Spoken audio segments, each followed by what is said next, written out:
அண்ணல் என்றால் அம்பேத்கர் நினைவுக்கு வருவார். தந்தை என்றால் பெரியார் நினைவுக்கு வருவார். பேரறிஞர் என்றால் அண்ணா நினைவுக்கு வருவார். முத்தமிழ் அறிஞர் என்றால் கலைஞர் நினைவுக்கு வருவார். பட்டிமன்றம் என்றால் பாப்பையா நினைவுக்கு வருவார்.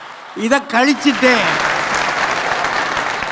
எனக்கு முன்னாடி பேசிய அண்ணன் மனோபாலா அவர்கள், நாங்கள் தாண்டா அஸ்திவாரம், சரி ஒத்துக்கிறோம். அஸ்திவாரம் மட்டுமே வீடாயிடுமா? கதை என்பது ஒரு கல் மாதிரி. அதுக்கு கண்ணு வைக்கணும், வாய் வைக்கணும், காது வைக்கணும், மூக்கு வைக்கணும். அப்படியெல்லாம் வச்சா மட்டும்தான் அந்த கல்லுக்குள்ளே இருக்கிற சிற்பம் வெளியில் வரும். நீங்கள் கொஞ்சம் திரைக்கதையாகவும் வசனமாகவும் வைத்தாலும் ஒரு காலத்தில் 4 மணி நேரம் 5 மணி நேரம் திரைப்படங்கள் நீண்டு ஓடிக்கொண்டிருந்தது. ஏன் பாடல் தேவைப்பட்டது?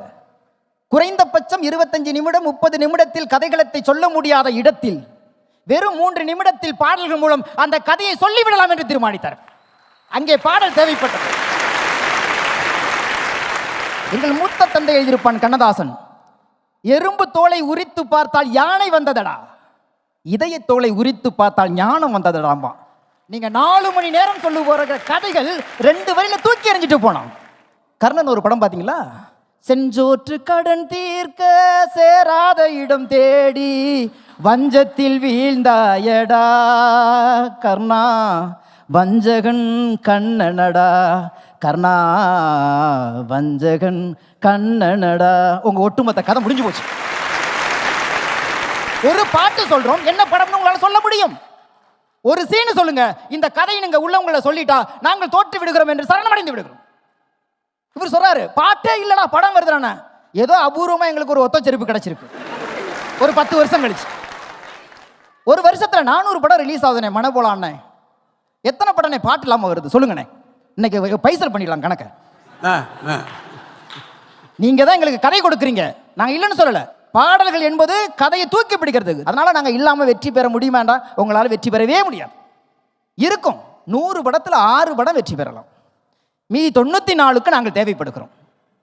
இந்தியாவின் மிகச்சிறந்த கதையாசிரியர் அவருக்கே நான் ஆளான தாமரை தேவைப்படுது. உங்களுக்கு தெரியுமா? தென்றலை எண்ணெய் தொடர்ந்து ஒரு படம், அதில் பாட்டு கண்மணி நீ வர காத்திருந்தேன் ஜன்னலில் பார்த்திருந்தேன், எல்லா பாட்டுமே கிட்ட அதில். ஆனால் அந்த கதையாரை சொல்லுங்க பார்க்கலாம். இப்போ இருக்கிற இயக்குநர்கள் கூட மறந்துருப்பாங்க. ஆனால் அந்த பாட்டை மறக்க முடியுமா? முடியாது. சொன்னாரே, கதைக்கு தாண்டா நாங்கள் பாட்டு எழுதுறோன்னு. பாட்டுக்காக கதை பண்ணிய படம் வைதேகி காத்திருந்தாள். பாட்டுக்காக கதை பண்ணிய படம் மெல்ல திறந்தது கதவு. ராமராஜனும் மோகனும் இன்னைக்கு மிகப்பெரிய ஹீரோவா இருக்கிறதுக்கு இளையராஜாவுடைய பாட்டு தாங்க காரணம்.